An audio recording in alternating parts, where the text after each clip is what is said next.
Every hour, on the hour. Welcome to Brighton Broadcaster News. Good morning, you're listening to Brighton Broadcaster News. I'm Jack Oliver and here are our top stories at 11. Brighton coroner Veronica Hamilton-Dealey says the city has more drug-related deaths than anywhere else. Mrs Hamilton-Dealey was speaking at the inquest of Luke Blackhurst, a man who died last January of a drug overdose. Lisa Hall reports. I'm here outside the Coroner's Court in Brighton, where Coroner Veronica Hamilton-Dealey said that Brighton has the highest number of drug-related deaths than anywhere else. In 2019, it was found that deaths from drugs were at an all-time high in the UK. At the Brighton Coroner's Court, Coroner Veronica Hamilton-Dealey said that Brighton has more drug-related deaths per capita than any other coroner's office. Ms Hamilton-Dealey was addressing the court during an inquest into the death of 24-year-old Luke Blackhurst. On Tuesday, January 22nd last year, Luke was found dead at his home after a cocktail of drugs, including ketamine and morphine. Veronica has assured the public that these cases will never be dismissed as just another drug-related death. I'm Lisa Hall for Brighton Broadcaster News. The MP for Brighton Kemp Town, Lloyd Russell Moyle, has said the EDO MBM arms factory in Moulscombe could lead the city to become the target of an attack. This comes after they supplied parts to the US M9 Reaper drone, which assassinated Qasem Soleimani. It does have a danger of meaning that we become a target of aggression.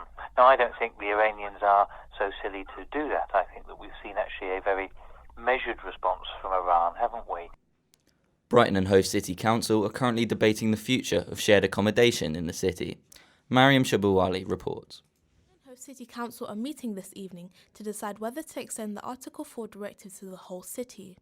The Article 4 directive would make it harder for landlords to turn small family homes, such as 2 to 3 bedroom houses, into houses of multiple occupation. Houses of multiple occupation, or HMOs, are houses that inhabit 2 or more people who have no relation to each other and live in the same building. These types of houses are more commonly used by students. If the vote goes through, the new directive will ensure that no more than 10% of homes in an area are HMOs. I'm Mariam Shabawale reporting from Brighton Broadcaster News. A local department store will be shutting up shop for the last time this Sunday, and plans are being made to try and stop this happening again. Chris Dabbs has been out to find out more. January is a tough month when some of us are recovering from some serious Christmas spending. So if it happens to you, losing your job at this time of year is worse than normal. 120 jobs will be lost this Sunday as Eastbourne's Debenhams closes its doors for the last time. Christmas shopping figures were down and retailers are really feeling the pinch. High rents, rates and more people shopping online mean that traditional large town centre shops just can't make the profit they need to survive. But Eastbourne's business owners have rallied behind a scheme to try and breathe life back into the town centre. This scheme is called the Business Improvement District, and Stephen Holt, its chair, told me exactly what the first project will be. Over 5 years, Eastbourne bid will raise £1.5 million, and that will be then spent on town centre improvement, providing security for businesses. I'm Chris Dabbs, Brighton Broadcaster News. And now for the sport. In women's football, Manchester United beat Brighton and Hove Albion 2-1 at home last night. This puts the Reds through to the semi-final stage of the Continental League Cup. On to cricket, and it's day one of England's international test against South Africa. They are currently leading 61-0 with 27 overs. Play will resume after lunch.